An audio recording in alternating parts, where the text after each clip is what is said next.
that room, there's something that says you should put it to HDMI 1 as opposed to HDMI 1. No, there's a panel in there that's like what it comes through. All right, everyone at home, apologies, technology is part of the millennium industry. We're gonna try to get I think I just ask the people here if you've seen the PowerPoint that was online, or if you want us to walk through it. So everybody's already seen the PowerPoint and is here with specific questions, then I'm not going to go through the PowerPoint again with everyone. So, show of hands, do you want to? Show of hands. Yeah, we have 5 people. So, it's not registering. Okay, who wants to chat room? Laptop one, sure. Oh, there you go. Yeah, there's a button in there that you have to hit for laptop 1. Oh, there you go. Oh, there we go. All right.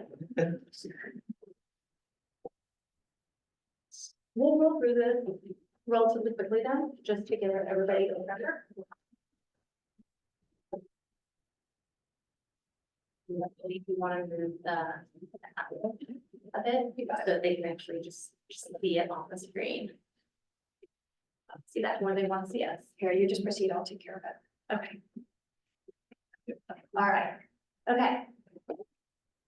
I owe everyone 7 minutes. I apologize. All right. So the plan to play was the master plan that was conducted based off of research done in 2022. Had a lot of feedback. They were at the Green Fest. They were in this room. They had a really fun activity where everybody got $100 with buckets all around the room. You got to spend the money how you want. There was over 150 participants there. Surveys were sent out via mail across different populations to try to capture people who may not respond to online surveys easily or quickly to make sure we have a representative sample. So we had online surveys, mail surveys, and several in-person Green Fest and in this room, as well as something else. So based on all that information, we got all this feedback of things that community members wanted to spend their recreation dollars on. If we were going to make a big investment in recreation, what was that going to look like? So we broke it down into facilities, investments, programming, and then operational needs and programming. So if everyone at home can see this, this is pulled straight from the rec plan. This isn't anything that we developed. This is just their findings. There were more than, it went down like the top 10 things, but with finite amount of money, we went for the top 5 just to see how much we could cover in this scope. Would you put this, that the investment in Knight Park is $2.5 million, and that in itself, if you read the rec master plan, there's a lot of options in there. And from our conversations with the Knight Park Board of Trustees, the parking lot is not on the table. So anything that's gonna increase the concrete beyond maybe like walking paths is not a viable option. So I think we're really not in a place to be able to kind of go back and do a lot of discussion on how we want to spend this $2.5 million in Knight Park. So that's going to be a separate conversation from this right here, because what we're doing right now with the district has the goal of having a shared service agreement by December. And the goal for Knight Park, I do not believe needs to be on that tight of a timeline, and can be a conversation where we can really form a steering committee, make sure that we have feedback from the Board of Trustees, Little League, the borough, our public works, as well as our rec department, school district, of course, Connect 2020, which did a master plan of walkability in our town. We currently are on 2 major walking trails that don't actually connect to each other. So seeing how we can make an investment in the park that may move us towards our Connect 2020 goals. And of course, engaging community members. So that is a process that is still going to happening kind of simultaneously, but there are no decisions being made at the moment on that front. I think this was same. This is still me. This is still me. apologies. So how are we getting this money? This is a bond that was approved in April of 2025 by the prior administration for $15 million.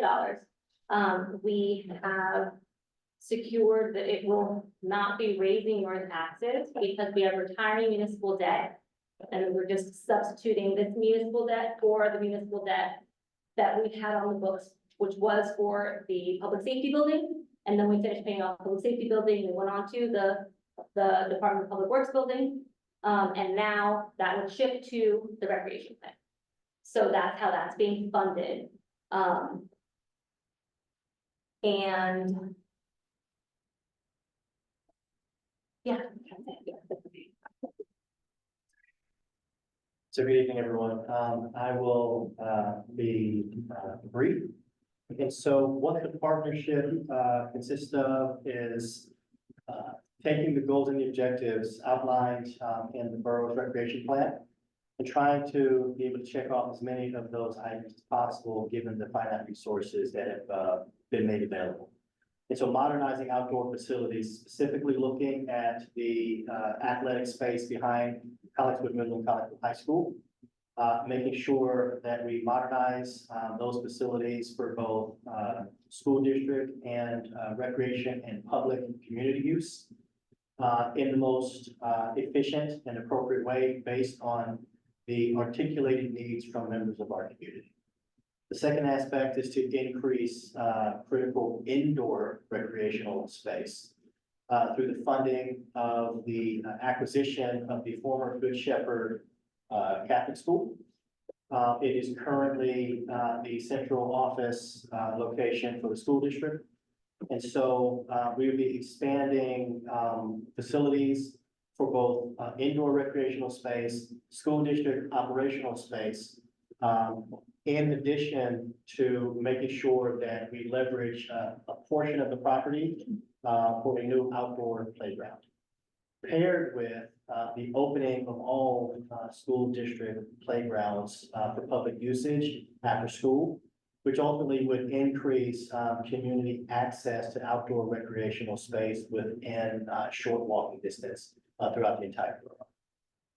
In addition to making sure that we establish a concrete shared service agreement that guarantees usage for both the school district, the recreational programming, and community access. So we want to make sure that we are codifying that relationship and then providing access to the community that they have currently not had.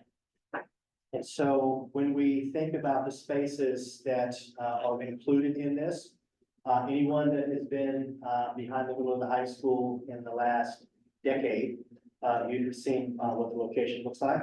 And so this is the current space as it sits today.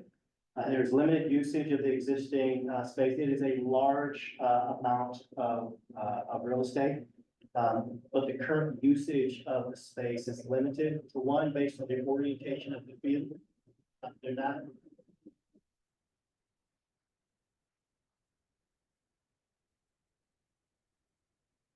We have not maximized utilization of the space. And so the orientation of the field is problematic based on the demand of our community. The natural grass field, primary field, does not allow for multi-sport usage and does not allow for continual usage 7 days per week. There's poor drainage resulting in resting water. There are missing lanes from the current running and walking track, which does not lend itself for Collingswood to be able to host state-sponsored competitions and tournaments, which ultimately puts our students at a competitive disadvantage. In addition to the surface of the running track is not necessarily conducive for year-round usage for those who would like to walk around the track, in addition to the lack of lighting for non-school usage.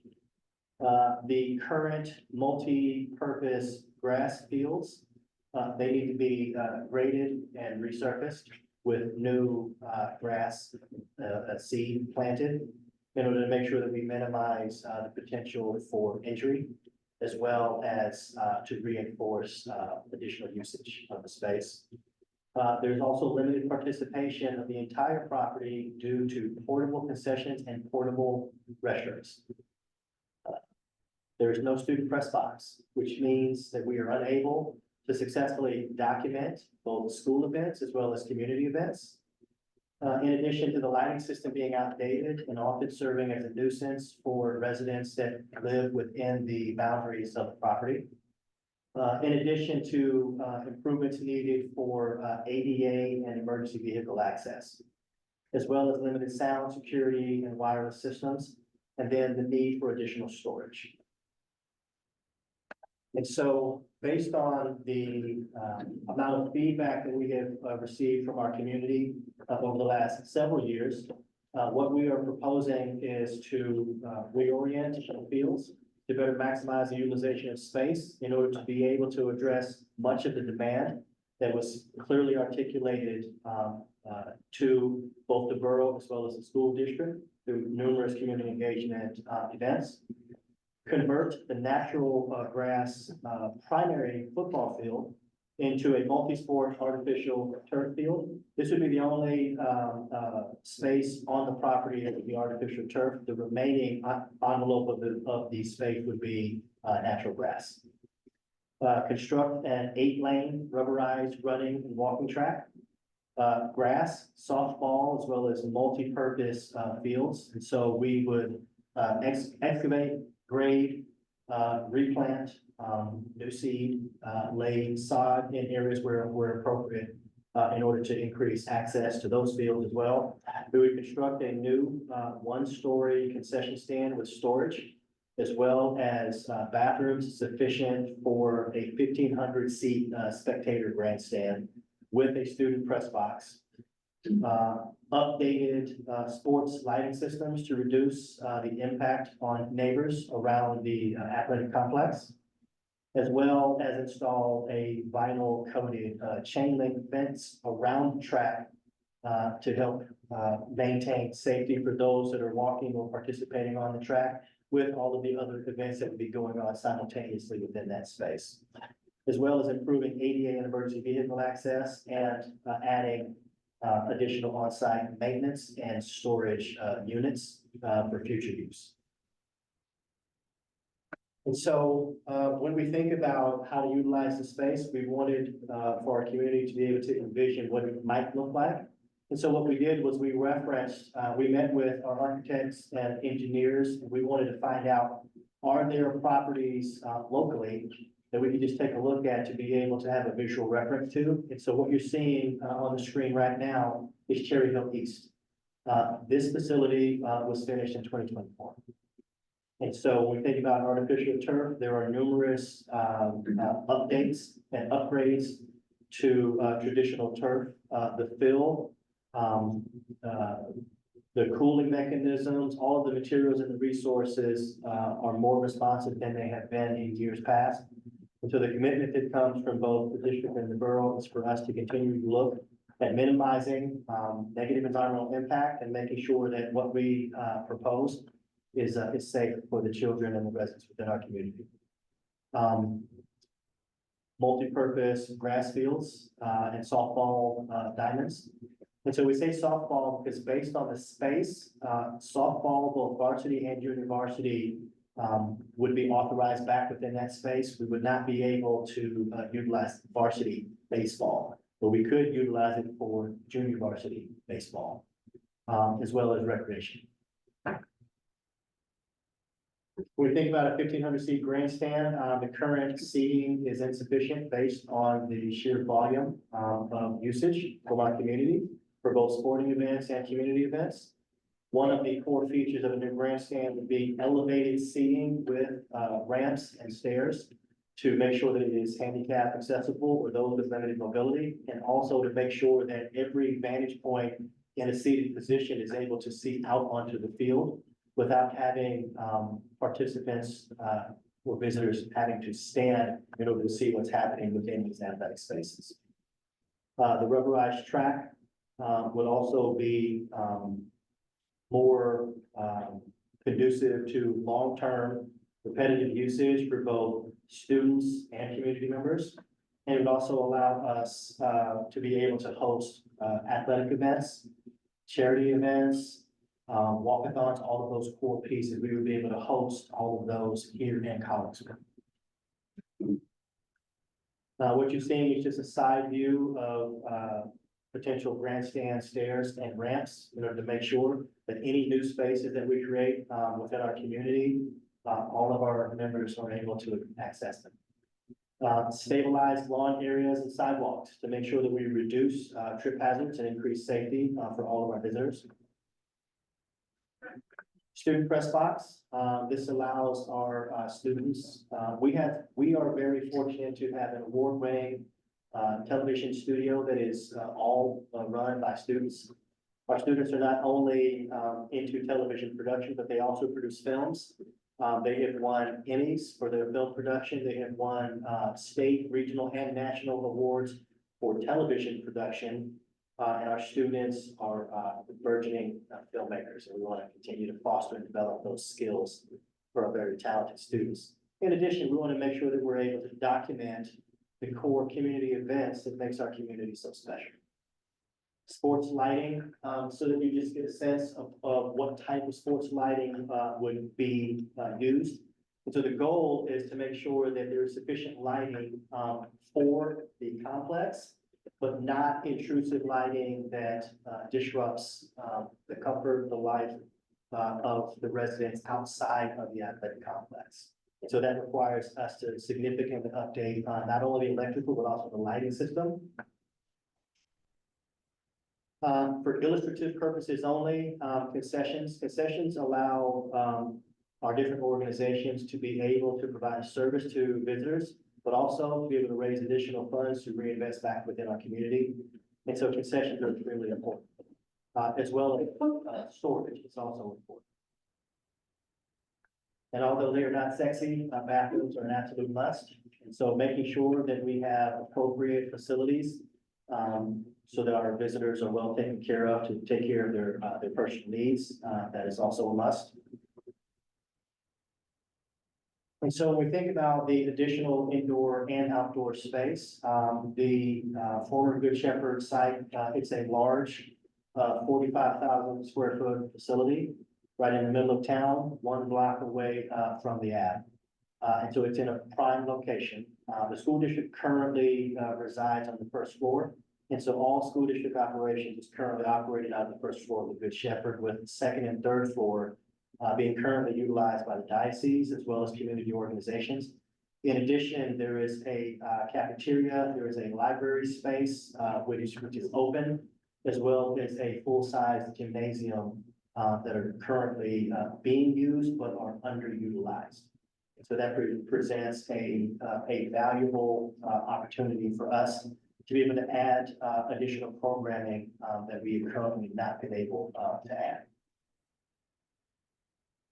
And so with the additional space, the purpose of many of these meetings is for us to update feedback that we have received from our community about how should we best utilize all of these spaces in order to make sure that in a shared service agreement, we are being extremely clear about how to guarantee that those needs are being met, and then opening up what's still available for times for open utilization. And so, for example, some of the feedback that we've received is having spaces for the community to be able to go for open gym. Indoor spaces at a premium, we are landlocked as a community, and so whenever we can add back value to our community, we believe it's incumbent that we do so. And so the improvements to the Good Shepherd would include updates to the indoor space aligned with where the needs go. And so based on the organizations, based on the recreational needs and operational needs of the schools, the community, and the recreational programs, we would be continually updating the facility to include the gymnasium. There is a commercial kitchen and a full-size cafeteria, which could be used for open community meetings, core events, and so on and so on.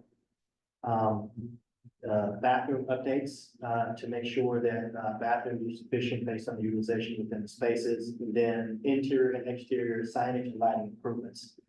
in order to make sure that it is a well-lit, well utilized location. And so what you're seeing now are just, these are the current state of the facility. And so we are also very fortunate that the diocese has done a phenomenal job of maintaining this resource. And so most of the spaces require cosmetic improvements. They don't necessarily require major reconstruction. And so as a school district, we have a full service buildings and grounds facilities team. We have carpenters, electricians, plumbers, painters. We are able to internally do a majority of the cosmetic work needed in order to support both the school district's needs as well as the recreational needs of the borough. These are more images of interior spaces, including the commercial kitchen and indoor. Some of the former classrooms are waiting for programs to come. And so what you're looking at now is an aerial view of the total property. And so if you think about that block, that's the block of the property that would be subdivided from the diocese, included within this transition. And then for illustrative purposes, you're looking at the Newton Lake Park. There's an ADA compliant inclusive playground that was built last year. And so we would be working with the borough in order to make sure that we had an additional playground in addition to the 5 elementary schools currently in Collingswood to add additional outdoor space. All right. So there was a lot of questions.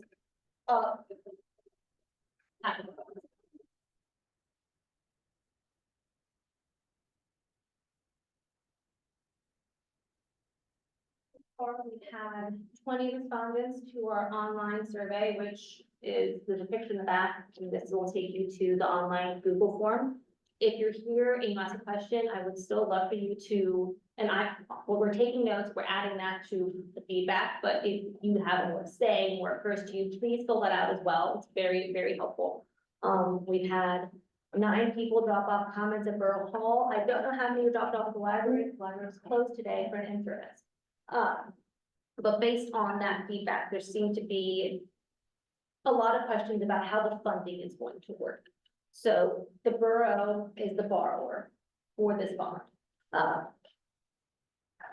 We're partnering with the district and we have the same engineer. We both have the same engineer. And the borough would be paying whoever selected to do the project, which would go through an RFP. There's all the laws about how we pick the bidder. It's not, it's all open. It's all the way that we choose someone to repay the street is the way we would choose who would be constructing this project. It'd be $10.5 million for the high school, middle school field upgrades. $2 million for the acquisition of Good Shepherd and the demolition and building of the new playground that was mentioned, and then $2.5 million for night park improvements. So this is community engagement session number 2. As promised, either the November 5th or the November 16th are at this point going to be themed. One of them is going to be themed turf, because that has been the biggest feedback that we've gotten from the community, our concerns about turf. And as Dr. McDowell said, turf has come a long way. There's a lot of different kinds of turf, and a lot of the research we have is from versions 1 and 2. So we are actively compiling data. We are using the articles that we've had a lot of community members submit different research, different articles. We're working that all in so we can present like findings. We can present numbers on what it costs to have certain uses, and, really putting, we talk about injuries and we talk about heat, but putting that in perspective on the actual kind of turf that we're talking about using, because unfortunately it's kind of all thrown into one. You hear turf and there's a lot of different angles. So we want to make sure that we present our due diligence that we are doing to the community. So stay tuned. I'm not sure if that's gonna be the 5th or the 16th.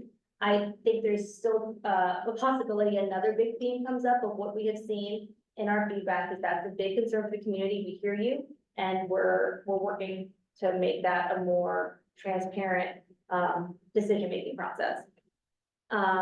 We are trying to make these different days of the week, different parts of town. We have one on is that a Sunday? On a Sunday in Night Park, if you need to bring your kids. If it's hard to make these at night, we're trying to be as flexible as possible. We have 2 boxes, one at the library, one at Borough Hall available. There we go. So there's the hours of Borough Hall, the hours of the library. If you want an answer to your feedback in one of the boxes, please leave your email. All 9 wonderful people that dropped off did not leave any contact information to get back to them, but I will address their concerns. If you want to know where your feedback is going, that's all going into one gigantic form so that we can easily pick up themes. And we're just pairing together like the buckets so that we can further address those buckets when we have these conversations with you, which is why this presentation is a little different than the presentation from weeks ago, because we have a week worth of feedback to work off of. We have this presentation that you are seeing at home. It's already on the website. It's the same presentation we gave last week. And once we have our FAQs up and running, it will be on the same landing page on the borough website and for the district as well. At this point, I'm going to open it up to questions.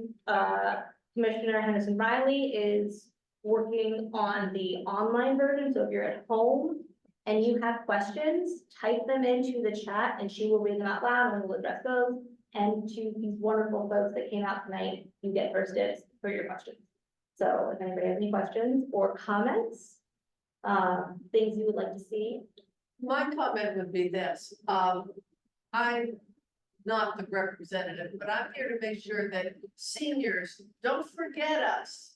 But the other part of it is, I'm thrilled with what I see. But on the other hand, with so many things going on, how about if I just moved into town? How am I gonna know what's out there? Or how is things gonna be visually? Oh, wait, it's Tuesday night, What's happening? this. And it seems to me, we need almost like somebody who's gonna help coordinate it, possibly schedule things. Like, you want art and music and so on. I personally think we could have informational speakers, somebody who talks about whatever. We would need somebody who at least works part-time. And I mean, that is their job. Right. For example, here in the senior center, we have all different kinds of activities. I'll bet anything, none of you know what they are. I don't. Because they have country line dancing and Scrabble and they have, I don't know what night, I don't know what day. Do I have to pay for it? We have a meditation group, okay. We need somebody for that. And I love what I see there because I know how much we need it. But on the other hand, it's for nothing. If the Girl Scouts are meeting on this night and my little girl wants to join, I don't know anything about it, how am I gonna know? We also have homeschool children, so they're not even in that school network right then. The seniors, a lot of them don't know what's going on, and a lot of them don't use internet, don't use Facebook or whatever, and they're cut off. So we have a lot of different ways we need to be able to meet those needs. So I would like to see something like that put in there. So I'm gonna rephrase this and you can check me if there's something that if this is not the right direction. Programming, inclusive programming, so that means for kids who are not in the school system, for young adults, for older adults. We have a lot of buckets of programming needs. A way to know what's happening. What is like a monthly calendar, which things need registration. So that's kind of in our rec department. And because our rec department has been offering the same things for so long, it's kind of like a routine, like what you expect, you know, basketball's the winner and Odds of the Mind starts, there's youth theater, there's community theater, but you're right, that does need to be centralized. And part of the shared services is how do we carve out time for the different groups? And that's one of the things that I've done in the last week is working with our director of rec to make sure that I have conversations with the heads of Odds of the Mind, of community theater, of youth theater, of some of the senior activities, and who organizes those, what's are their space and their time needs, so that when we're having our conversations about the shared service agreement, we're sure to protect for the different activities the borough's currently doing, and then what percentage are we gonna go for the more, right? Am I hearing you? I think you did very well. Okay, okay, all right. There was other hands, yes. Are the borough offices, will they go over to whichever? No, the borough officers staying at Borough. What is the timeline for making all of these improvements? Do you have a timeline for it? So for those who don't know, I think they're very recognized. For those who don't know me, I'm Roger, I'm the school board president, and then Sarah Sherman, I'm the committee chair of the school board. and so, yeah, so there's a lot of different phases. One of the big pieces we're trying to move on as soon as possible is the high school, middle school fields. And right now, our timeline, with the borough and the district is to, finalize that shared service agreement in December. So that we can go out to bid as soon as possible, give the architects and engineers time to wrap up all the work, go to bid, beginning of 2026. So during the winter, when it's too cold to actually do a lot of work, so that once the weather changes, they can get going as soon as possible. And then, the idea would be that, as quickly as we could get that done, we would get that done.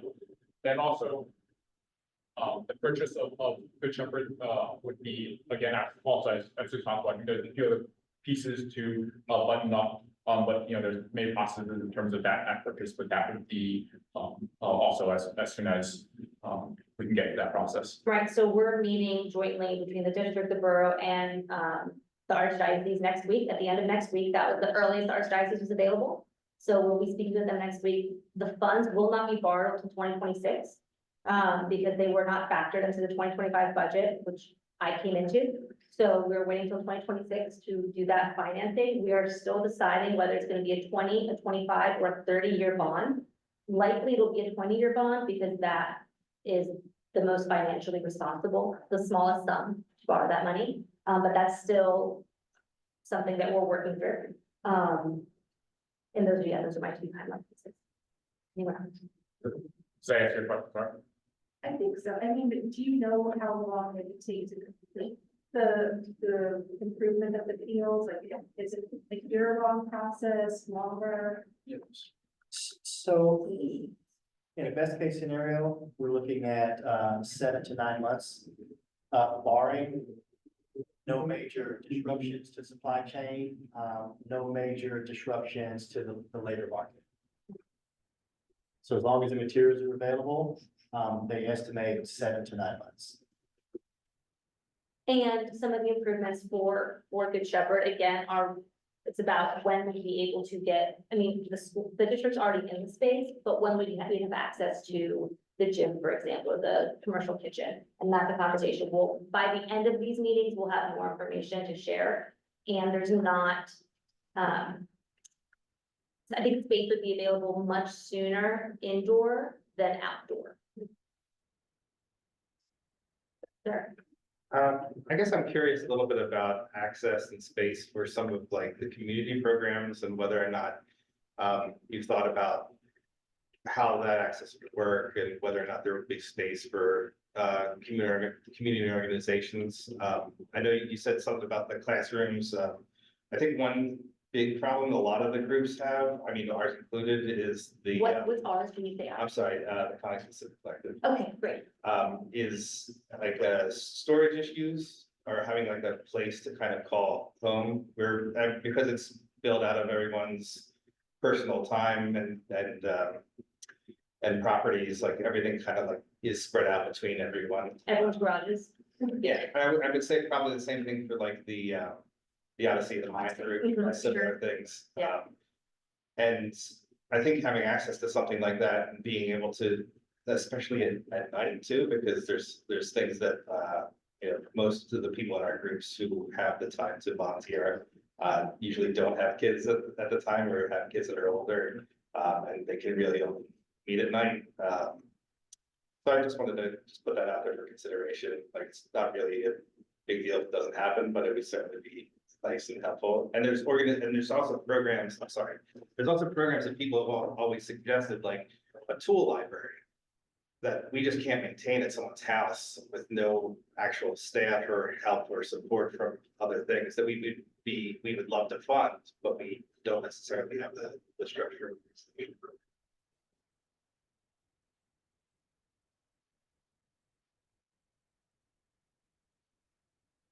Speaking of having an in-house full service facilities team, and a pretty substantially sized facility, is that we have flexibility to be able to address a wide range of needs.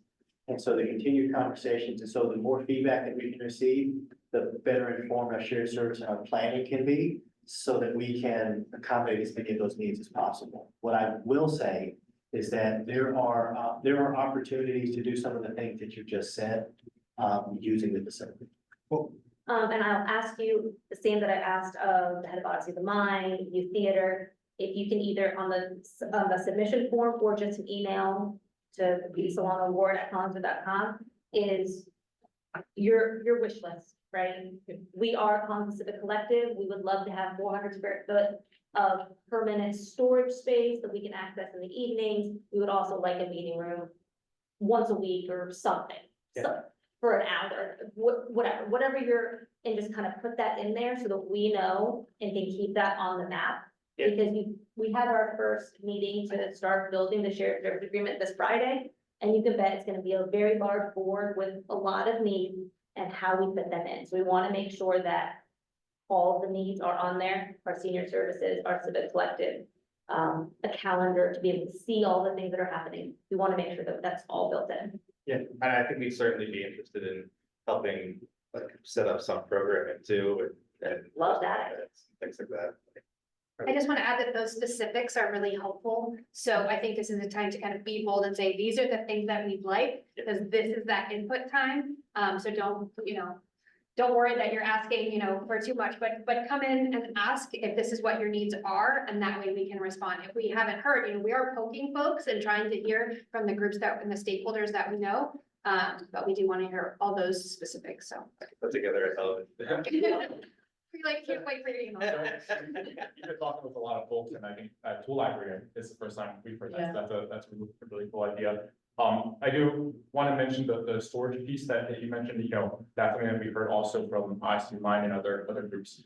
I think that, I do want to make sure to set expectations a little bit there, where I think the storage space piece, I think is tricky, and I'm sure we're going to talk through it and make sure that we can do what we can, but understanding that, part of the issue is that we need to have indoor space that's usable by folks, right? So I think that definitely is something that will be taking priority. And then also the idea that, hopefully, if the stars line in the future, we'll be able to turn Good Shepherd into a functioning school. If we've been using that as storage for everyone for years, it'd be, I think, quite a shock that something lose all of your storage space. And so I think those are some considerations that I think definitely worth thinking through as folks bring that, understanding that that's a huge, right? People have like floats or whatever that they have, in people's garages, and it's definitely something that they brought up about needing to have a space somewhere else to store things. Is there a basement at Good Shepherd?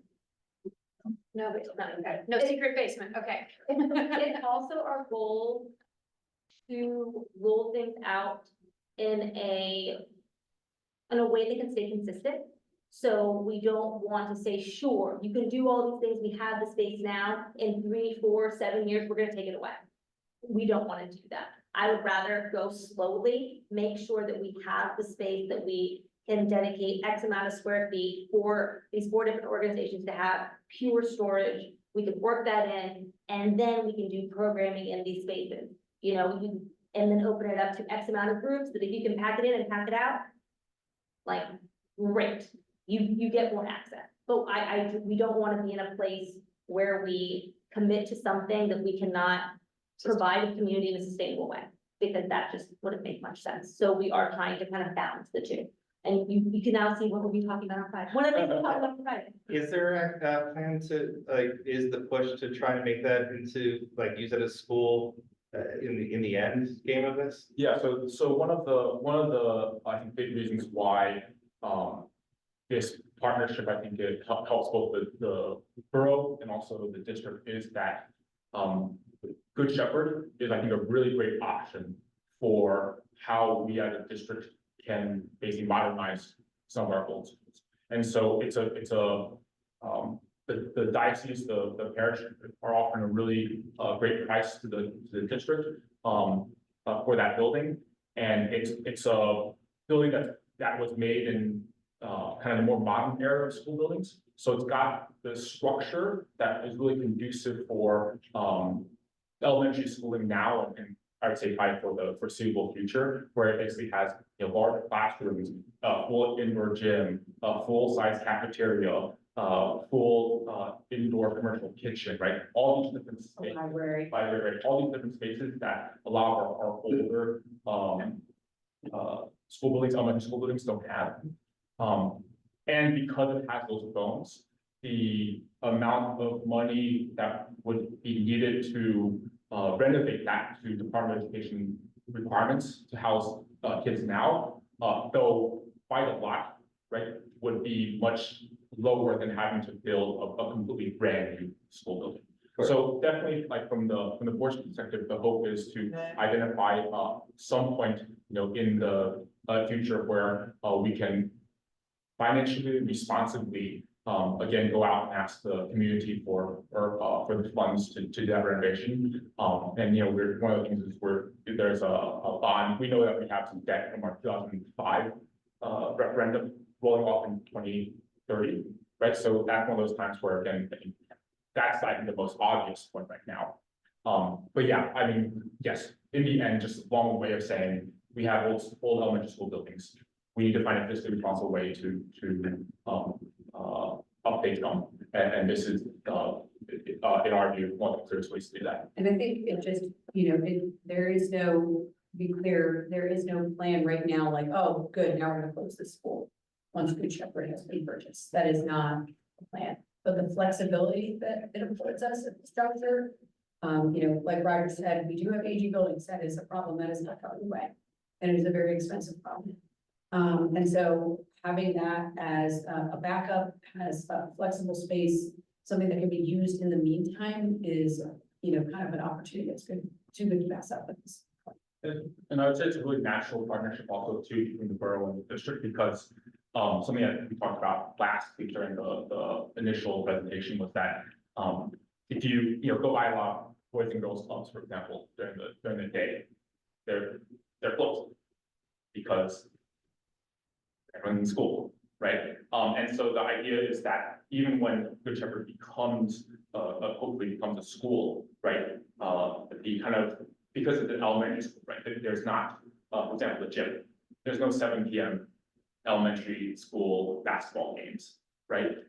So that's a gym that could be open for community use in a way that, say, the middle school or the high school gym can't be because of the games they have then, right? So the idea would be, a school naturally lends itself to also being community resources in those off hours. And, we talked about on the board about how we view the school district and the building of the school district and the ground as a community good, right? And so this kind of partnership between the district and borough to make as much use of the limited land we have here and limited resources we have here in Collingswood is part of the genesis of this partnership. And also, when you look at, Maddie Dietz runs the senior center, right? So she's the one who has to say, I think she says no more than I do. Maddie Dietz has to say no to a lot of people. She's actually already been the first person in line, like, so when can we use the gym at Good Shepherd? Because it was 2 weeks ago, she already was like, had a group identified that she would love to give space to, but she would only accommodate half of their days.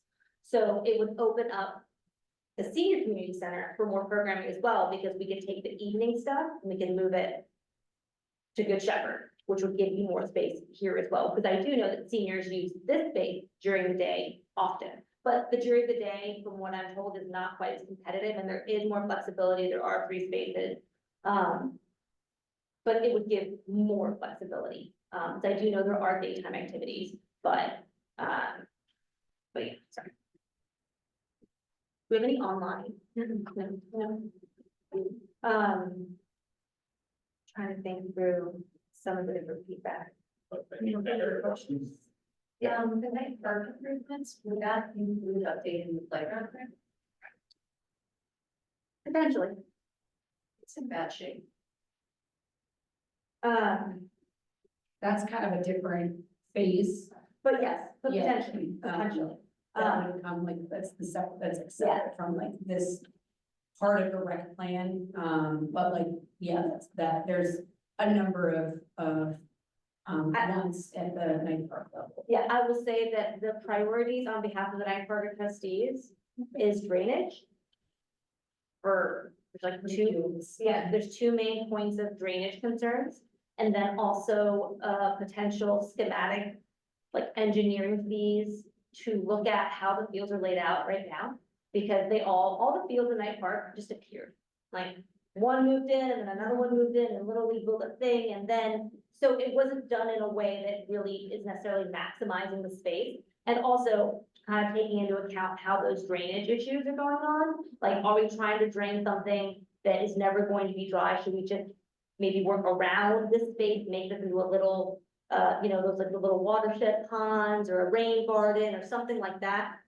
So those are the 2 high level things that I know are priorities for the Night Park Board of Trustees, and a lot of the feedback that we received for Night Park was for walking paths and bike trails and natural play systems, more nature play. And I've also heard a lot of feedback about some sort of playground for older children. So, not the 3-year-olds, but the 10-year-olds, the 12-year-olds, the 15-year-olds who still want to hang on to stuff. So those are the big asks that I've heard in themed chunks so far.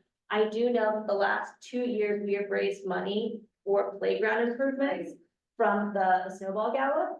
That money is not earmarked. That is still a discussion, that is still in play. So maybe on the map.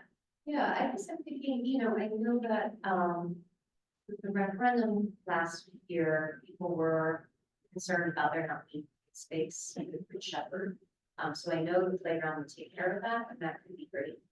I guess I'm thinking, that, like, this area, if you're gonna open St. and Camden County just did such a beautiful job redoing all of these playgrounds, which is great. It seems like there's a good amount of playgrounds in that area. I would just love to see more of the several $1 million. I know it's not just for playgrounds to take down that building, but like, I think a more immediate thing would be, how about the Night Park? How about updating all of the equipment or making some of those things happen? Especially since if Good Shepherd does become a school, it's going to be some time. I don't know, that's just one thing to me. Like, I know it satisfies a need for green space, which was asked, but that part I'm kind of. Okay, fair enough, absolutely, appreciate it. Anyone else? This is a walking trail. Because we have a walking All the way around, right, perimeter of the park. right. I'm curious, like, what are they asking for? Walking trails down there. It's not like you have woods, land to walk in the woods and All I know, listen, all I know is that it was here, I went back to that page. That the highest priority investment was trails for walking and hiking, 68% of respondents. Maybe like around, I know there's some well-worn trails like that bridge that Yeah. doesn't really go anywhere. In Lake Park. Not with like, not with a road, like a lot of bike riders will ride, you know, Right. on the roads. And also, we should also put in perspective that this feedback is in 2022, before the night park had invested in repaving the outer perimeter walk, which had, they repaved that last year. So that might be what people were referring to, you know, we don't know, which is why it's so important for people to come and tell us what is it they see. Even though there will be a steering committee to like guide what's happening in night park, this is still the opportunity to come and say, hi, I think there's enough trails there. I would like to see fill in the blank. I also want to point out that for several months, the draft version of the plan to play, the recreation plan, which is over 90 pages, was online, and now it's the final version. And so that entire document, if you are having trouble sleeping at night and you something on that entire document is online. And it's a comprehensive study, and as a researcher, I really appreciate it. It's a description of the methods, the community engagement, et cetera. So I can't say for sure what's in there about the trails, but I know there's a lot, and I have a whole printed copy of it at home that I reference with little tabs. So for anything like that, you certainly can take a look at the entire plan as well. Couple. Yeah. Very things. I was at the meetings for the about changing the park and having the trails. And I think that you're right with the paving of those trails was a big part, because people didn't like all the bumps and it was like a mess from tree roots and all that. Yeah. So because that came up a lot, and I had the same, like, what do you think? We kind of have them ready, but I think it was just, we have them, but just make them nicer. So I think the stadium area, that looks great.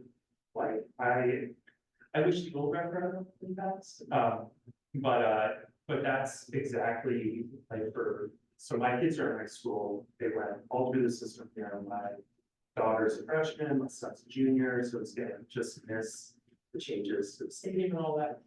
But, I'm on board with that, it's great. I know that with the last referendum, turf was like, just became this whole thing, and there was real presentations about, like, I remember major discussions and talk about different types and all of that. And it was, the due diligence was there, like, more than I could imagine somebody talking about turf. I didn't know you could have that much. And it felt like it was just, it didn't matter if it was the purest substance ever, that it still was not, people are not gonna go with it. And I don't know if, for me, I never knew if it was understood what that grass can keep up with all the sports that we have, that it was actually bad idea. And I don't know if from not being in the parks, not being on the fields, I mean, it would be hard to understand that. I get that. I get why people would not understand that, because it just seems like grass and I have it in my yard, it doesn't turn them up. The third thing is, I know we're gonna talk about night parks separately, but when it comes to school and night park, I think of them completely joined, and I think of them at odds. For living here, for as long as I have, the night park board of trustees is like a joke to most of the people in town of who's on it. It's a shadow board. I've heard that, right? Like nobody, who do we go to?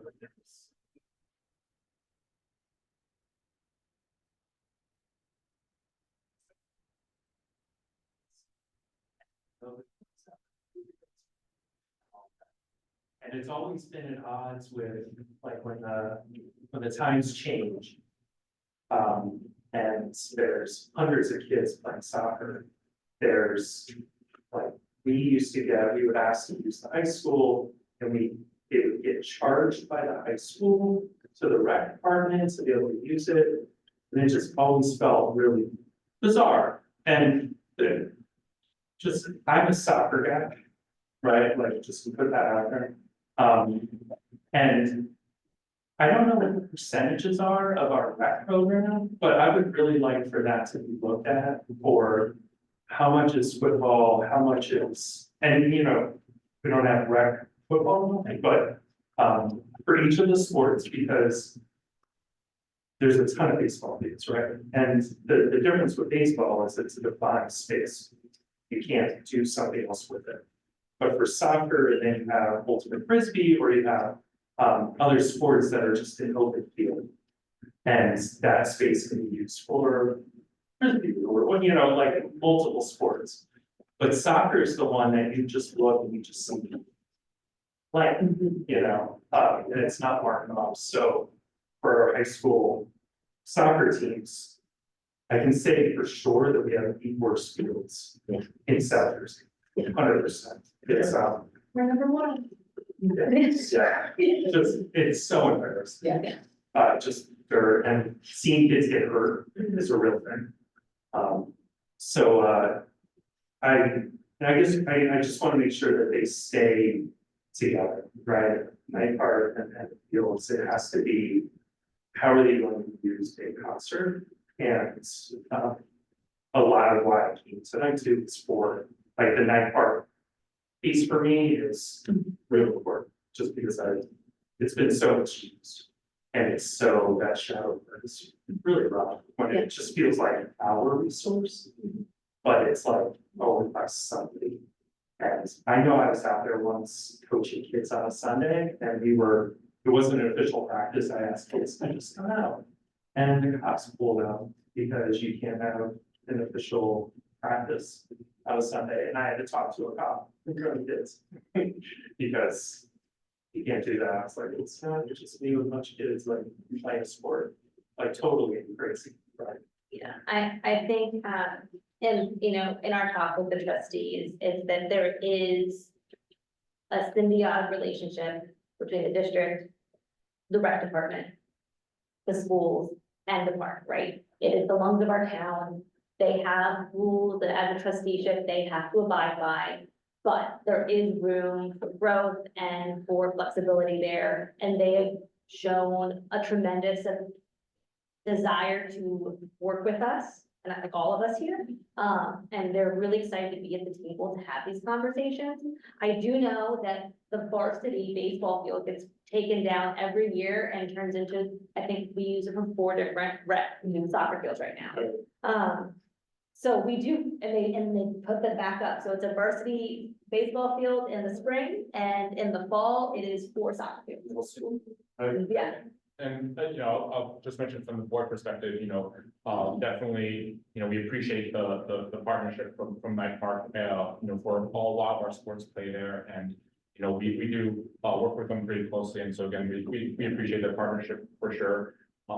And that's part of, I think, why the middle school, high school update is so important. It's, you know, this is kind of the point, I think, that Daniel and I have talked about, which is that the school and the town, really, we're all tied together, right? So just because it's an update behind the middle school, high school, it doesn't, the impact of that doesn't just stay there. What it does and what it will allow us to do is takes some of that burden away from Night Park, right? To free up spaces there, to let more programs happen kind of in that back space, and to your point, the turf, right?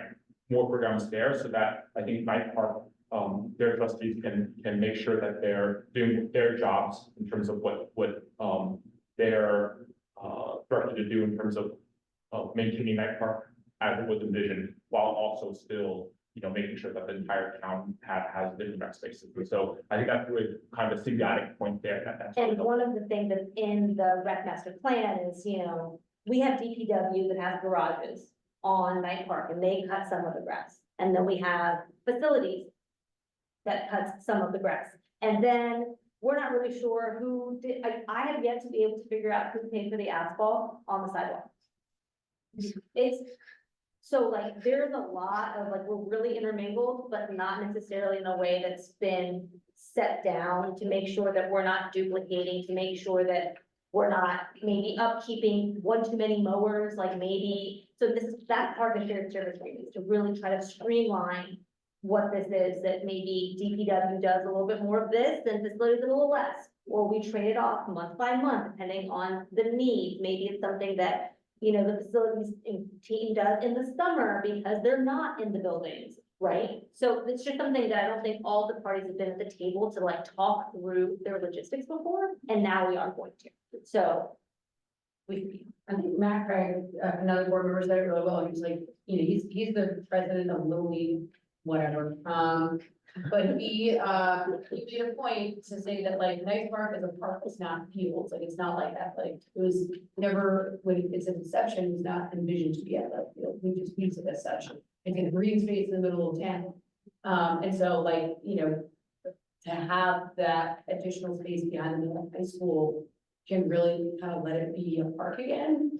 And we don't have to worry. I also coach soccer, so like, we don't have to worry about kids twisting an ankle on a dusty patch of grass. Is gonna go a really long way, just to let that space kind of like heal and regrow instead of having to shift everything around 10 times. but all your It said Little League is one of the. Mhm. So I guess I would caution there that was kind of called out as a separate seat at the table. Well, But, so they are, because Little League is not part of rec.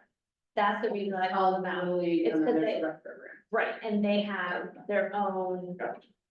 That's why, because they're not housed under the rec department, like soccer and basketball and wrestling and youth theater and arts of the mind, and those are all like rec programs. That's why they're separate. I would also say that like these ideas, when you're talking, are really important, because I've heard it through 3 or 4 separate forms of like making Night Park one way, the whole park. Like that would, you know, we can't eliminate, realistically, eliminating cars is a bigger conversation. Adding more concrete is a no. But what can we do to make it safer to walk through the middle of the park when there are 7 Little League games going on, or all the soccer games on a Saturday, right? So like that was a really good recommendation that someone made, that pretty much at the cost of making a couple of signs, we could do, right? So that's why we want to keep hearing these things, because there's some low hanging fruit that can address some problems real quick. So you mentioned that the park really is instituted for athletics, which I get. With that being said, can the cross field, the hockey field, will that be ever? That, why is that? They are just as well.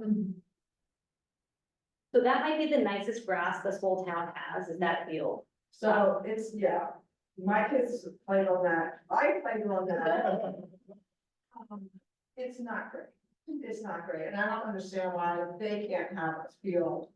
I get football, you know, and they're on football now, but the girls also have a good lacrosse and hockey field. I mean, it's program, their program is good. I have a question about that. I'm from Northern Virginia, and our field hockey team had their own field and they played on their field, but lacrosse played on turf. Yeah, so that's what Soccer played on turf. most schools, most high schools, that compete, those games would, if they don't conflict with football, 'cause football's number one.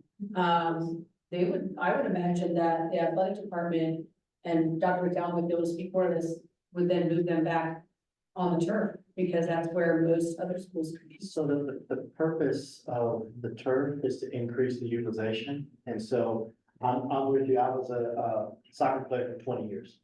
And so as a soccer player, we played on unless there was an active conflict with the football, we played on the football field under the lights.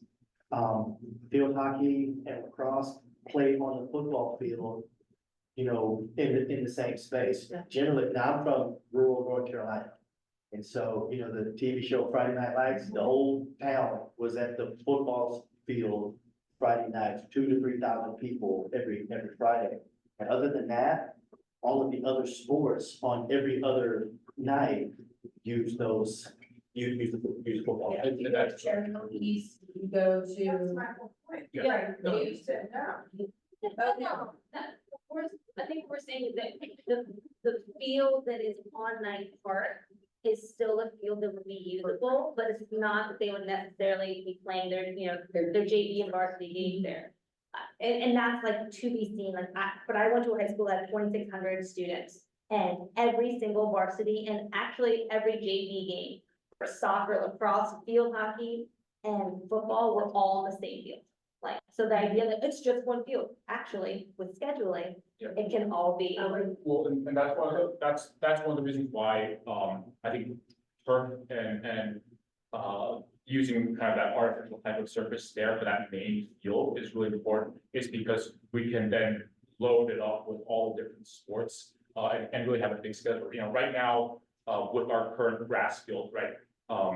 You can't use it that, but if it just rained the night before and it's a little wet, if you use it twice in a row, it's mud, right? And so the point there is, I think the whole point is that it would be a multi sport field, and it would have markings, for, it wouldn't just be football markings, right? You go to like Wow High School, right, you'll see the multiple different, Right. markings. So it would likely be for games and competition, field hockey and lacrosse would play on that field for games, for tournaments. Practice fields though, and this is what most high schools do. So like where I teach at Regos Valley, we have our own sports complex. Because there's nowhere on our main campus for those kids to practice. So lacrosse and field hockey practice on a grass field at the complex. Just like how Collinswood would like to continue to practice on the grass field. Games would be for the turf field. Because I would imagine that football will be practicing in the fall on that turf field. That's how most high schools do it. Our high school football team at Raven's Valley practices on turf field because it's the same use. Field hockey field. Maybe field. Also, like for, like my kids have told me what they play on in college, right? So I think it's, field hockey or lacrosse, I can't remember which one, they're like, you only play on turf. Oh. Yeah, Yes. yeah, so it's like, Yeah. playing on grass, it's like, Right. yeah, that's what it's called, yeah. Most The schools field are- hockey, the field hockey turf is actually, it's like wetted, actually, right, the carpet, and they hose it down, and it's wet, it's really interesting. But I think all of these, I think, points about the specifics, logistics and schedule and stuff, it's definitely, I think, really great for us to have this conversation, so that we understand, you know, what we have to look out for and plan for, but, in many ways, I think that's those decisions and plans will have to be put together, you know, by school administration, and the athletic department, you know, as they try to figure out all the different puzzle pieces as things come into play. What I think is really important about this plan is that it gives us the flexibility to be able to actually say, hey, we would like the field hockey team to be able to play in front of stands, right, and spectators.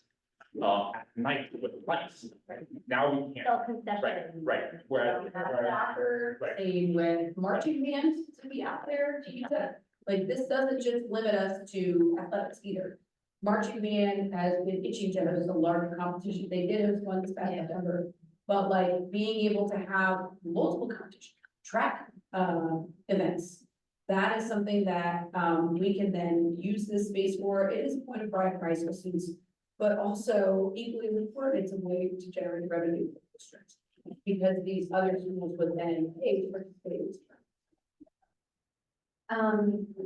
Just having, so, you know, I saw, you presented that the football field / other sports would be turf, yeah, but everything else would be grass. Yeah. Does that help mitigate like any environmental concerns about overflow to Newton Creek? Yes, okay. Yes, and So if you see right here, right here, and right here. Oh, oh, sorry. Pointer, okay, Roger, Nancy. Okay, level up. So those are, like water runoff, rain gardens. big pieces. I mean, one of the big things, you know, the mayor mentioned that one of the big issues in Night Park is drainage, right? And that's true, I think, everywhere. And so, Everyone has a big iconic knows rain is an issue in this town. and, Ours has been okay. yeah. Yeah, so, yeah, that's something. But the same thing here, you know, part of the cost of this is to level out the ground and to also put drainage in place and to, you know, to have these water runoff areas. You know, I talked to Dr. Dow and one of the things that we talked about is, you know, you're saying that one of the directives to the architects and to the engineers is to have awareness of the environmental impact, right? And to also say that if you get a renovation done and you have to go before the planning board in this town, you have to have a drainage plan. That's like, what is your impermeable cover, impervious coverage? What is the drainage? You know, so if we're gonna do that for a 5,200 square foot lot, we're absolutely gonna do that for this gigantic field to make sure that, I mean, Newton Creek's literally across the road at the bottom of it. Right, So- yeah, no, this is really helpful. Yeah, and just to clarify, so everyone's clear, so this would be the only turf coverage and the rest of it. The rest is grass. Right, that all grass, that was the change. Is that gonna be left, like, the Yeah. very back? It's gonna Yeah, be- so- You know, where there's that big area like. Yeah, our tree is right now, so the idea would be that we would, to help expand the space, we help flatten out that. Bring it up. Yeah, so it wouldn't be like a big division. So we're bringing in more space basically, both through the reorientation of the field, but the current field's going this way.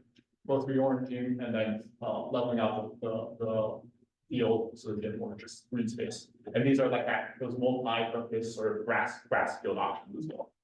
Is that two basketball and two? Oh. basketball courts? So this right here is already there. It's two basketball courts, it's two tennis courts and a pickleball court. So that is there right now already. Yeah. A lot of that feedback was taken from community members and incorporated in feedback given directly to the architects and the engineers. But the original plan a year ago was to envelop most of the space with turf.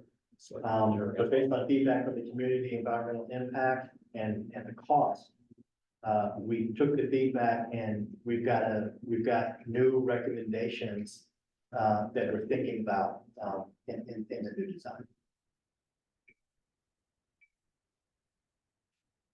Just going back to the Good Shepherd building, Amy, I don't know if you've already talked about this, but I'm wondering about, just any kind of resources that we could put in for public health, for people who are food insecure or having difficulty with household items, hygiene products.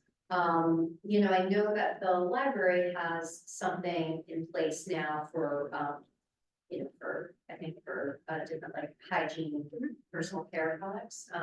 So I just think it would be a really nice opportunity to have some of those things in a building that's gonna be open for much of the day.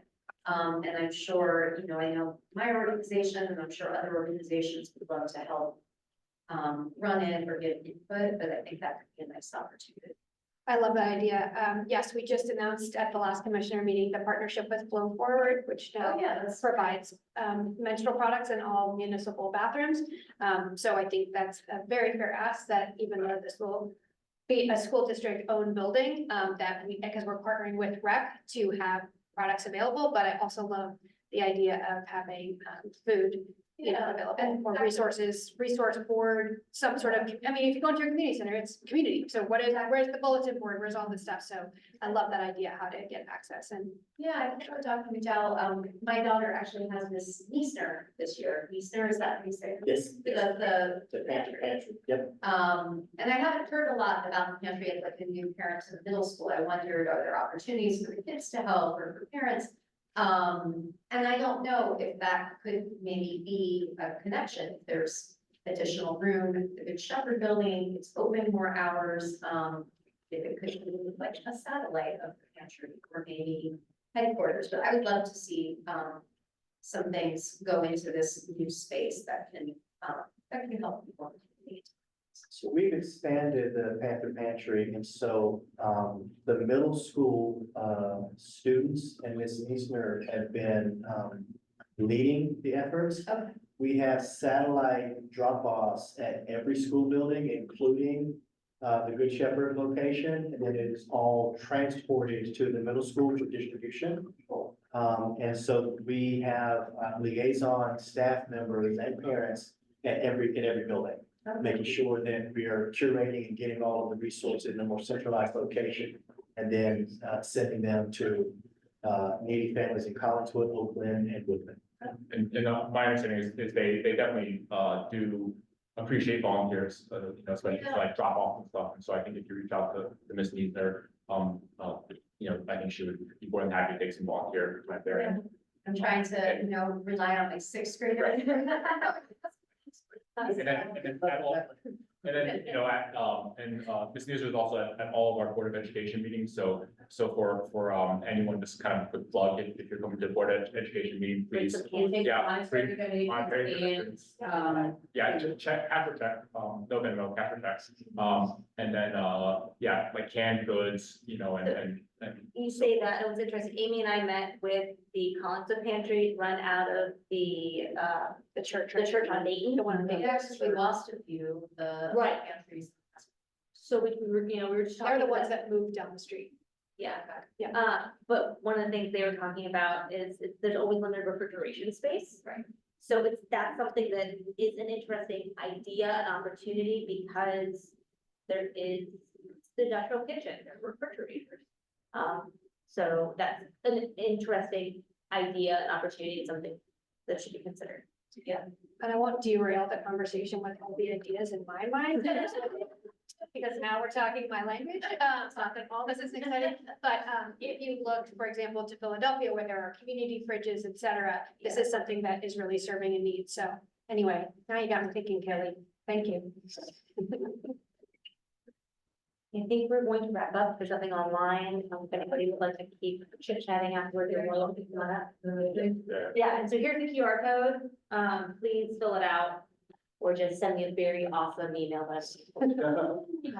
I'll take both. Thanks. Thank you all for coming tonight. Thank you so much. Thank you so much. I'll just close the meeting. I think it's always about like the first piece, I think. But the usage, right, just use it.